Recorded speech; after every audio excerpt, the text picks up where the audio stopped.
I'm at the unit block of Bryant Street. Mhm. Actually, we start at 2300 block on the northeast side, Mhm. and Bryant to the 100 block of Michigan Avenue on the northeast side. So you have Bryant Street, you have Channing Street, you have Evard, you have Franklin, you have Girard, and then Michigan Avenue. And so our we call it, whenever we talk about the Stronghold, Mhm. we'll say, well, have you seen Leslie up the way today?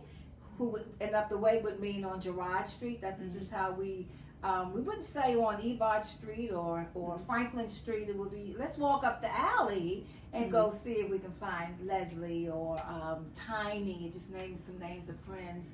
Judy, who lived on the 2400 block. These are the ladies that I grew up with. And so, yeah, and at some point we wanted to bring in the northwest side into the single member district, but but they were actually part of the Bloomingdale Association, the Bloomingdale neighborhood. And so, but again, going back to those years, it was always Stronghold, Edgewood, and Eckington.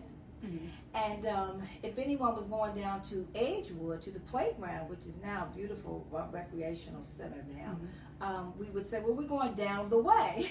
Okay. So we always had our little nicknames for our community. But we're always family oriented. Everyone knew someone within their families. We always looked out for one another. Back to Bryant Street, we used to have a term. So most of the ladies, the elders, would sit out on the porch, especially in the summer, making sure that what cars come up in the block, go back out the block. One particularly, Mrs. Walker, she would always say, if I had a button, I'd push it and they'd go right through that graveyard.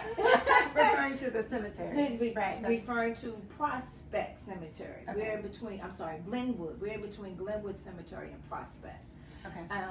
And then, as I said, we always, I always thought this street was like the women of Brewster Place because they always looked out for one another. And for the families, everybody looked out for one another.